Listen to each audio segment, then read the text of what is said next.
আসসালামু আলাইকুম সবাইকে। সবার সামনে আজকে আমরা হাজির হয়েছি আমাদের নবম দশম শ্রেণীর একদম খুব সুন্দর একটা কবিতা, যেটার নাম হচ্ছে কপোতাক্ষ নদ। লিখেছেন মাইকেল মধুসূদন দত্ত। পুরো ক্লাস জুড়ে তোমাদের সাথে থাকবো আমি এহসানুল হক মাহিম, পড়াশোনা করছি ঢাকা বিশ্ববিদ্যালয়ে। তাহলে চলো আজকে আমরা আমাদের ক্লাসের যে আলোচ্য বিষয় কপোতাক্ষ নদ, সেই কপোতাক্ষ নদটা একটু পড়ে ফেলি। সো প্রথমেই আমরা মহান সৃষ্টিকর্তার অশেষ রহমতে শুরু করব। বিসমিল্লাহির রহমানির রহিম। দেখো এখানে প্রথমে আমরা কি নিয়ে আলোচনা করব? কবি পরিচিতি নিয়ে আলোচনা করব। কবি হচ্ছেন যিনি কবিতা লেখেন। তাহলে এই যে কবিতা লিখেছেন, কে লিখেছেন? মধুসূদন দত্ত। আমরা অনেকেই তার নাম মাইকেল মধুসূদন দত্ত নামে চিনি। কিন্তু তিনি প্রথমে হিন্দু ধর্মে ছিলেন, পরবর্তীতে তিনি খ্রিস্ট ধর্মে রূপান্তরিত হন। যখন তিনি খ্রিস্ট ধর্মে রূপান্তরিত হন বা তিনি ধর্মান্তরিত হন, তখন তার নামের আগে মাইকেল কথাটি যুক্ত হয়। তাহলে চলো আমরা পুরো তার কবি পরিচিতিটা একটু এক ঝলকে দেখে নেই। আমরা প্রথমেই দেখছি যে মধুসূদন দত্ত কত সালে জন্মগ্রহণ করেছেন? 1824 খ্রিস্টাব্দে। কত খ্রিস্টাব্দে?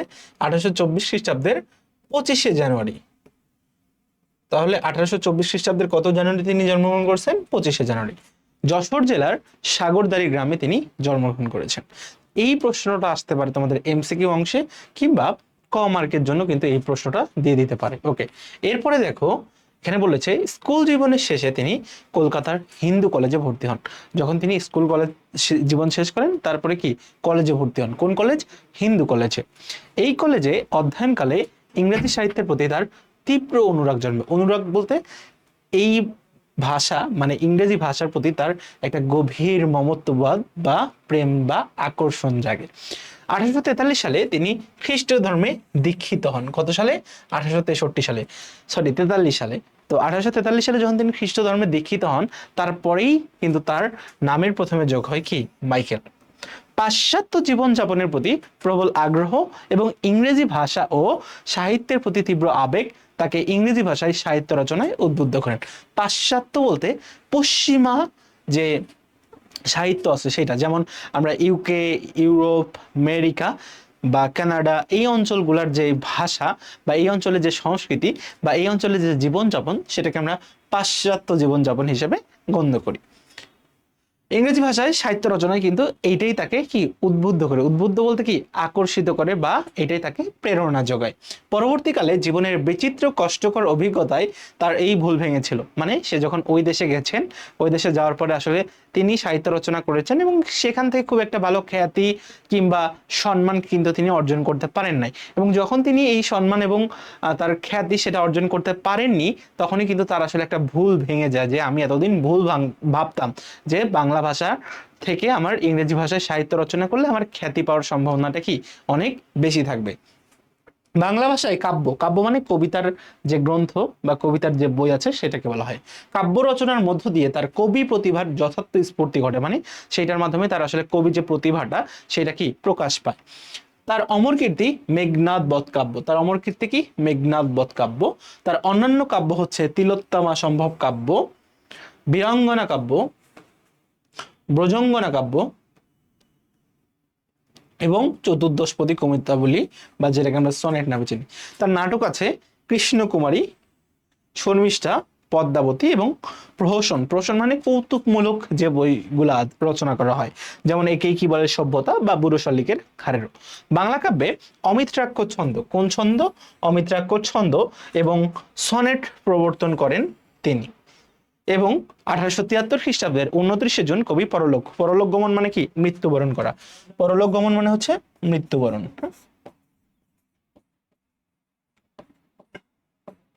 আচ্ছা, এখানে একটা জিনিস নিয়ে কনফিউশন লাগতে পারে, যে তোমরা দেখবা যে যদি বলা হয় পদ্মাবতী নাটক, হ্যাঁ কি বলা হয়েছে? পদ্মাবতী নাটক। তাহলে পদ্মাবতী নাটক বলা হইলে এটা হবে তোমার আলাউল রচিত। মানে নাটক বললে হবে মাইকেল মধুসূদন দত্ত রচিত। মাইকেল মধুসূদন দত্ত রচিত। মধুসূদন রচিত। আর যদি বলে এই পদ্মাবতী, কিন্তু বলা হয়েছে যে এটা একটা কাব্য, হ্যাঁ পদ্মাবতী বলা হয়েছে কাব্য, তাহলে কিন্তু এটা রচনা করেছেন মহাকবি আলাওল। এই দুইটা জিনিস একটু মাথায় রাখবা। যদি বলে পদ্মাবতী নাটক, তাহলে রচনা করেছেন মাইকেল মধুসূদন দত্ত, কিন্তু যদি বলে পদ্মাবতী কাব্য, তাহলে রচনা করেছেন কে? আলাওল। এই দুটো জিনিস আমরা মাথায় রাখবো। ওকে, মূল পাঠ ও শব্দার্থের দিকে আমরা একটু আসি। সতত হে নদ তুমি পরমর মনে। দেখো এখানে এই যে চিহ্নটা আছে এটাকে আমরা বিস্ময় সূচক বা আবেগ চিহ্ন বলি। কি বলি? বিস্ময় সূচক, বিস্ময় সূচক, কিংবা এটাকে আমরা বলি আবেগ চিহ্ন, যেটা দ্বারা কি আমাদের আবেগ অনুভূতি প্রকাশ পায়। এখানে যেটা বলা হয়েছে সেটাকে আমরা বলি সতত, মানে সর্বদা। সর্বদা হে নদ তুমি পরম মনে, অর্থাৎ যেই নদের কথা বলা হচ্ছে সেই নদটা সব সময় কি আমাদের যে কবি আছে মাইকেল মধুসূদন দত্ত তার কি পড়ে? মনে পড়ে। এবং এইটা কি বিস্ময়ের সূচে বলা হয়েছে। তিনি কি আবেগ নিয়ে আবেগ প্রকাশ করছেন যে ওই যে তার বাসার সাগরদাড়ির পাশে যে কপোতাক্ষ নদ, সেই কপোতাক্ষ নদ কিন্তু আমাদের কবি মাইকেল মধুসূদন দত্তের সব সময় সর্বদা মনে পড়ে। সতত তোমার কথা ভাবি এ বিরলে। সতত মানে কি? সতত মানে আমি আগেই বলেছি সর্বদা তোমার কথা। কার কথা? কপোতাক্ষ নদের কথা ভাবি মানে ভাবনা চিন্তা করি। এ বিরলে, বিরলে মানে কি? একান্তে, একান্তে। হ্যাঁ, মানে তিনি যখন একটু অবসর পান, তিনি যখন একটু অবসর পান বা তিনি যখন একটু ফাঁকা পান বা নির্জন অবস্থায় তিনি যখন পড়েন, তখন সব সময় তিনি কার কথা ভাবেন? এই যে কপোতাক্ষ নদ, সেই কপোতাক্ষ নদের কথা কিন্তু আমাদের কবি মাইকেল মধুসূদন দত্ত কি ভাবনা চিন্তা করেন। সতত মানে সর্বদা, যেমতি, যেমতি মানে যেমনি, লোক নিশার স্বপনে, নিশা মানে রাত। হ্যাঁ, নিশা মানে কি বোঝায়? নিশা বলতে রাত, স্বপন বলতে হচ্ছে স্বপ্ন। হ্যাঁ, এটা একটা অর্ধ তৎসম শব্দ বা এটা সমীভবনের মাধ্যমে গঠিত হয়েছে। তোমরা যখন ব্যাকরণ পড়বা তখন সমীভবন এই বিষয়গুলা বা স্বরাগম এই বিষয়গুলা ক্লিয়ার করবা। স্বপনে আমরা হচ্ছে এটাকে স্বরাগমের মধ্য স্বরাগমের মাধ্যমেও বলতে পারি। হ্যাঁ, শোনে মায়া মন্ত্র ধ্বনি তব কলকলে। আচ্ছা, কলকল মানে কি? নদীর ধ্বনি। হ্যাঁ, মানে নদীর পানি বেয়ে চলার ধ্বনি, নদীর পানি বেয়ে চলার ধ্বনি, বেয়ে চলার শব্দ যদি আমরা বলি। ওকে, সতত সর্বদা যেমতি লোক নিশার স্বপনে শোনে মায়া মন্ত্রধ্বনি, মানে যেমন ভাবে লোক রাতের ঘুমের বেলা যেইভাবে আমরা রাতে স্বপ্ন দেখি না, স্বপ্নে বিভিন্ন অলৌকিক বস্তু মায়া ধ্বনি শুনি, কেউ কেউ আমরা আবার পঙ্খিরাজ, কেউ কেউ আবার হচ্ছে 7 সমুদ্র 13 নদী পার হচ্ছে, কেউ কেউ আবার তার ক্রাশের কথা চিন্তা করছি। সো ঠিক তেমনি এখানে বলছে যে এমনই লোক নিশার স্বপনে শোনে মায়া মন্ত্রধ্বনি, মানে সব সময় মানুষজন যেমন নিশার স্বপনে মানে রাতের যখন ঘুম আসে সেই ঘুমের স্বপ্নে তারা বিভিন্ন ধরনের জিনিস পায়, দেখতে পায় বা শুনতে পায়। কিন্তু কবি কি তব কলকলে, তো তো কবিও ঠিক এইভাবে কি সেই নদীর পানি বেয়ে চলার যে শব্দ, সেই শব্দটা তিনি অনুভব করেন। আমরা যেমন রাতে স্বপ্ন দেখি, বাট কবি স্বপ্নের মাধ্যমে বা স্বপ্নের জায়গায় আমাদের অলৌকিক বস্তু আসলেও কবির কি আসে? নদীর এই কলকল ধ্বনি এইটা বেয়ে চলার শব্দ আসে। এবং জুড়াই একা নামি ভ্রান্তির ছলনে, ভ্রান্তি মানে কি? ভুল।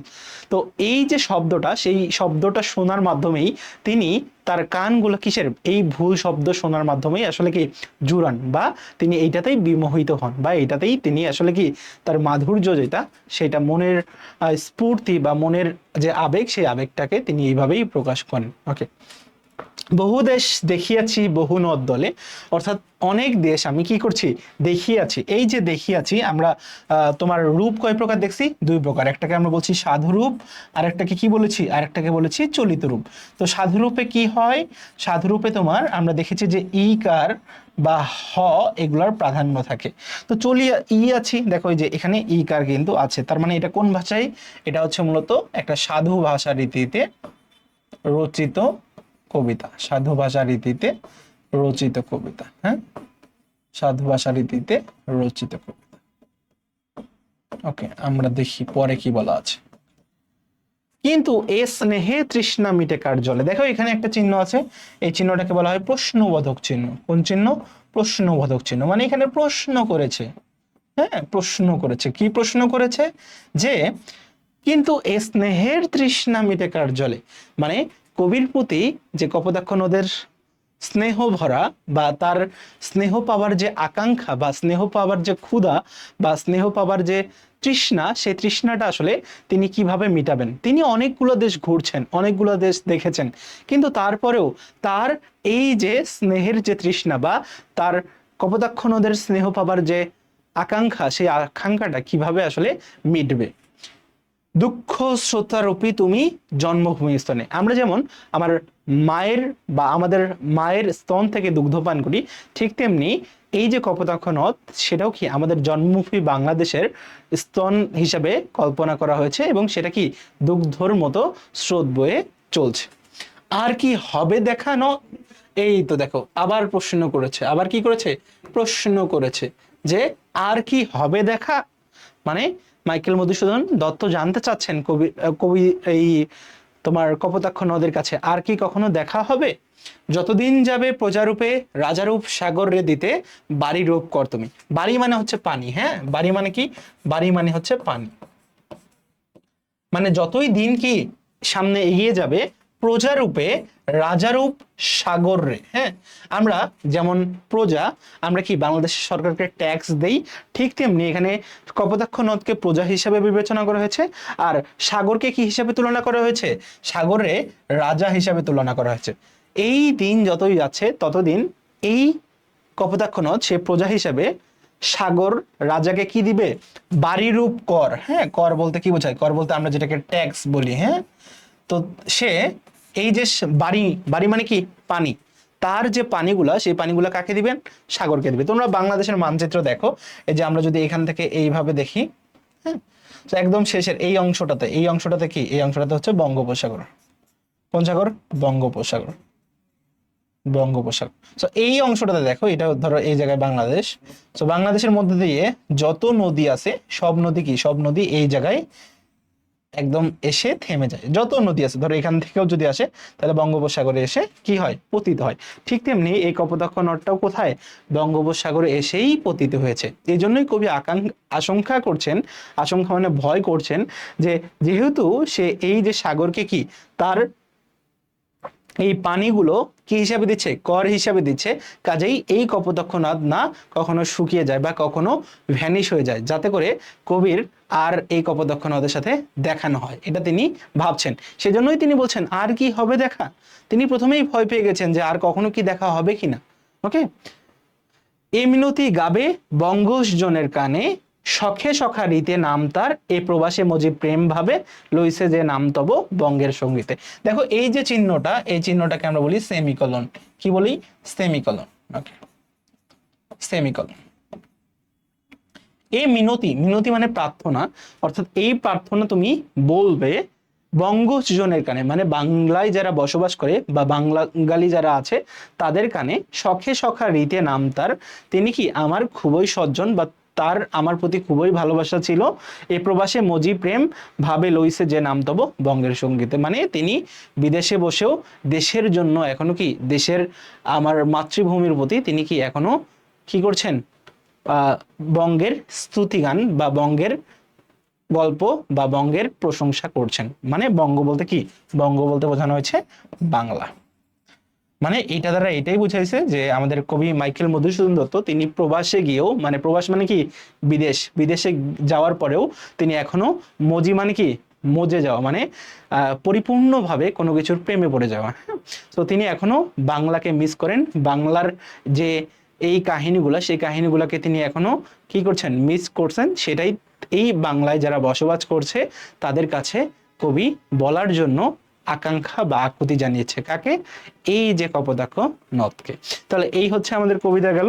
তাহলে চলো আমরা একটু উপরের অংশে দেখি। এখানে আমরা দেখছি যে কপোতাক্ষ নদ কবিতাটি কবির চতুর্দশপদী কবিতাবলী থেকে গৃহীত হয়েছে। চতুর্দশপদী কবিতা তোমার কয় লাইনের হয়, 14 লাইনের হয়। দেখো এখানে কয়টা লাইন আছে, সরি এখানে দেখবা 1টা 2টা 3টা 4টা 5টা 6টা 7টা 8টা 9টা 10টা 11টা 12টা 13টা 14। হ্যাঁ, তো এই যে প্রথম 8 লাইন, এই প্রথম 8 লাইনকে বলা হয় অষ্টক। কি বলা হয়, অষ্টক। এই শেষের যে 6 লাইন, এই 6 লাইনকে বলা হয় ষষ্ঠক। কি বলা হয়, ষষ্ঠক।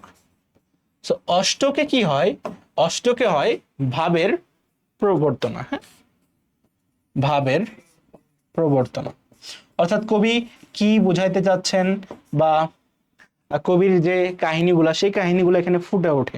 হ্যাঁ, আর এখানে কি হয়, এখানে পরিণতি হয়। মানে তিনি আসলে কি বোঝাইতে চাচ্ছেন সেটা এই অংশে হয়।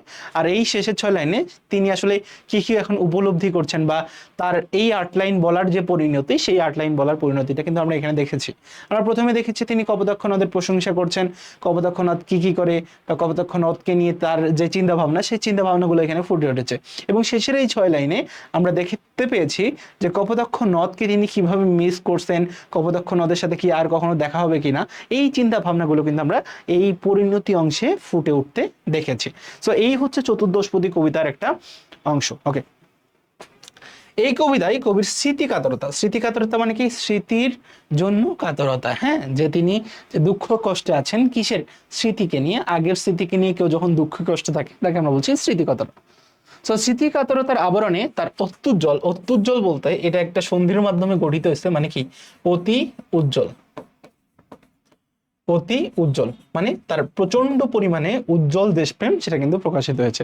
কবি যশোর জেলার কপোতাক্ষ নদীর তীরে সাগরদাড়ি গ্রামে জন্মগ্রহণ করেন। শৈশবে মধুসূদন দত্ত এই নদীর তীরে প্রাকৃতিক পরিবেশে বড় হয়েছেন। যখন তিনি ফ্রান্সে বসবাস করেন, কোথায়, ফ্রান্সে বসবাস করেন, তখন জন্মভূমির শৈশব কৈশোরের বেদনা বিধুর মানে মধুর এবং কষ্টের এবং যে কাহিনীগুলো আছে, স্মৃতি, স্মৃতি মানে কি পূর্বের কোনো কাহিনী, তার মনে জাগিয়েছে কাতরতা। দূরে বসেও তিনি যেন কপোতাক্ষ নদের কলকল ধ্বনি শুনতে পান, অর্থাৎ কপোতাক্ষ নদ যে বেয়ে চলছে তার বেয়ে চলার যে ধ্বনি, সেই ধ্বনিটা শুনতে পান।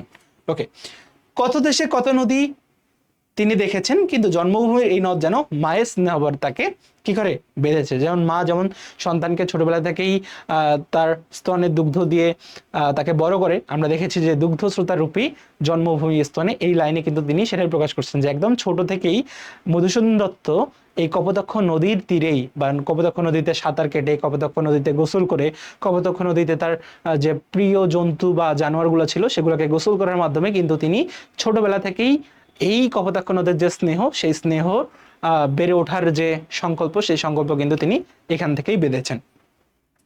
কিছুতেই তিনি তাকে ভুলতে পারেন না। কবির মনে সন্দেহ জাগে, আর কি তিনি এই নদের দেখা পাবেন? কপোতাক্ষ নদের কাছে তার সবিনয় মিনতি, বন্ধুভাবে তাকে তিনি স্নেহাদরে যেমন স্মরণ করেন। সখা মানে কি, সখা মানে বন্ধু, তাহলে এই যে বন্ধুভাবে তাকে তিনি যাতে স্নেহাদরে স্মরণ করেন, কপোতাক্ষ নদ যেন একইভাবে প্রেম ভাবে তাকে সস্নেহে স্মরণ করেন। কপোতাক্ষ নদ যেন তার স্বদেশের জন্য হৃদয়ের কাতরতা বঙ্গবাসীর নিকট, আমরা যেমন বাংলাদেশিদের কথা বললাম, সো বঙ্গ মানে কি বাংলাদেশে যারা বাস করে তাদের নিকট ব্যক্ত করেন। দেশমাতৃকার প্রতি আকুণ্ঠ প্রেম মানে প্রচন্ড পরিমাণে যে প্রেম, সেটা মানুষের সহজাত প্রবৃত্তি কবিতায় তাই কিন্তু ধরা পড়েছে। সো এই হচ্ছে আমাদের পাঠ পরিচিতি। আমরা একটু আমাদের পরবর্তী অংশ, সেই অংশে যাই, আমরা এমসিকিউ একটু প্র্যাকটিস করি। দেখো, কপোতাক্ষ নদ কবিতাটি রচনাকালে কবি কোন দেশে ছিলেন, আমি একটু মার্ক করে দিয়েছি। হ্যাঁ, কোন দেশে ছিলেন, ফ্রান্সে ছিলেন। কাজেই সরাসরি আমরা এটাতে উত্তরে চলে যাচ্ছি, কোথায় ছিলেন, ফ্রান্সে ছিলেন। কিন্তু এ স্নেহের তৃষ্ণা মিটেকার জলে, এই উক্তিতে কবির কোন ভাব প্রকাশ পেয়েছে? কোন ভাব প্রকাশ পেয়েছে? আমরা বলতে পারি যে মমতা এবং ভ্রান্তি। হ্যাঁ, তিনটাই তো এখানে 1-3 অপশন আছে, আমরা সরাসরি 1-3-এ চলে যাই। কারণ তিনি ভুল করছেন, ভুল করে যখন চলে গেছেন তখনই তো তারা আসলে ভুলটা বুঝতে পারছেন, এবং সেই কারণে তিনি মমতা থেকেই এই প্রশ্নটা আসলে বলেছেন। প্রবাস জীবনে ফাস্টফুডের দোকানে কত খাবার খেয়েছি আমি জীবনে, মায়ের হাতের পিঠার কথা ভুলি আমি কেমনে। কপোতাক্ষ নদ কোন বিষয়টি উদ্দীপকটিতে ফোকাস করেছেন? দেখো, এখানে আমরা দেখছি যে কষ্টকর যে স্মৃতি সেইটার কাতরতা, হ্যাঁ, নাকি সুখ স্মৃতির অনুপম চিত্রায়ন, নাকি রঙিন কল্পনার নিদর্শন। আমরা দেখেছি যে প্রবাসে তিনি ফাস্টফুডের জীবন দোকানে অনেক খাবার খেয়েছে, কিন্তু মায়ের হাতের যে পিঠার সেটা কেমনে ভুলে, মানে তার সুখ স্মৃতির, সেই সুখ স্মৃতির অনুপম যে চিত্রায়ন, সেই চিত্রায়নটা করছে। হ্যাঁ, কষ্টকর স্মৃতির কাতরতা মানে তিনি কষ্ট পাইছেন, সেই কষ্টের জন্যই তিনি কাতর হয়ে গেছেন, এমন কিন্তু হয়নি। তার আগে সুখ ছিল, এই যে মায়ের যে হাতের যে পিঠা, সেটা কি তার একটা সুখের স্মৃতি, এবং সেই সুখের স্মৃতিরই তিনি কিন্তু একটা অনুপম চিত্রায়ন করেছেন। ওকে, অনুচ্ছেদের মূল বক্তব্য নিচের কোন চরণে ফুটে উঠেছে? সতত তোমার কথা ভাবিয়ে বিরলে জুড়াই কান না, এইটা পড়েছে এই যে এ স্নেহের স্মৃতিতে মিটেকার জলে। ওকে, এবার সিকিউতে আসো। এখানে বলা হয়েছে উদ্দীপকটি প্রতিফলিত অনুভূতি কপোতাক্ষ নদ কবিতার আলোকে তুলে ধরো। ছোটকালে ছিলাম বাঙালিদের বালুচলে, সাঁতরায় পাড়ি দিতাম বারবার এপার হতে ওপারে, ডিভি লটারি সুযোগ করে দিলে ছুটে চলে যায় আমেরিকায়, কিন্তু আজ মন শুধু ছটফটায় আর শয়নে স্বপনে বাড়ি দিয়ে যায়। মধুময় স্মৃতিগুলো আমাকে কাদায়, তবু দেশে আর নাহি ফেরা হয়। উদ্দীপকে প্রতিফলিত অনুভূতি কবিতাটি কপোতাক্ষ নদ কবিতার আলোকে তুলে ধরো। তাহলে তোমরা এখানে লিখবা এইভাবে যে গ নাম্বার আনসার। তাহলে গ নাম্বারের জন্য কয় প্যারা করতে হবে? 3 প্যারা। প্রথমে লিখবা যে উদ্দীপকটিতে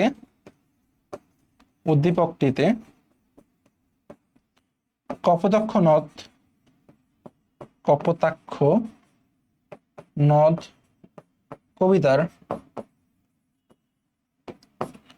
প্রতিফলিত বিষয় হলো স্মৃতিকাতরতা।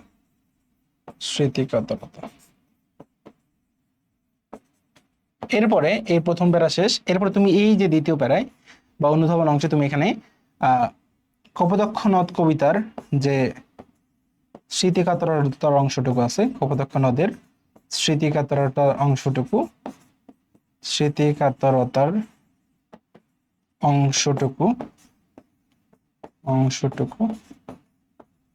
প্লাস এখানে আরেকটা কাজ করবা, সেটা হচ্ছে তোমার এই যে উদ্দীপকের অংশটুকু, এই দুটোর একটা মিক্সার করবা, উদ্দীপকের অংশটুকুর মিক্সার, হ্যাঁ, মিশ্রণ। তারপরে শেষ করবা যে উপরোক্ত আলোচনা হতে প্রতীয়মান হয় যে, কি প্রতীয়মান হয়? উপরযুক্ত আলোচনা হতে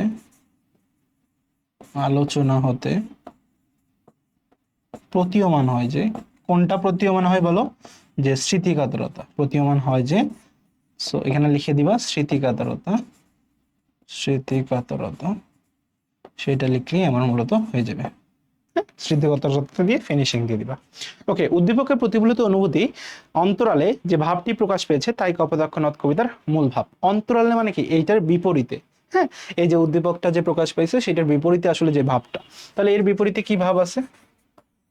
এর বিপরীতে হচ্ছে তোমার দেশপ্রেম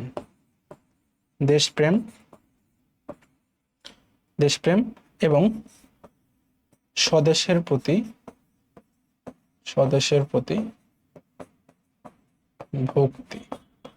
ভক্তি কপোতাক্ষ নদ কবিতার মূল ভাব।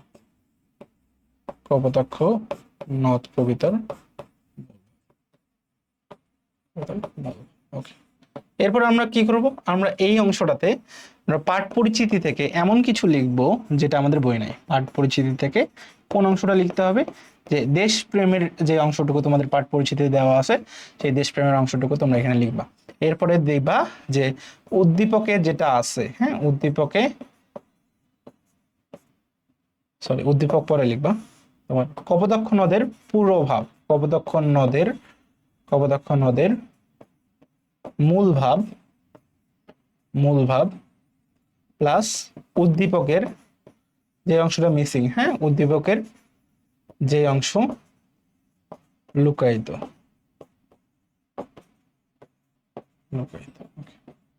তারপরে শেষে আবার দিবা যে উপর্যুক্ত আলোচনা হতে প্রতীয়মান হয়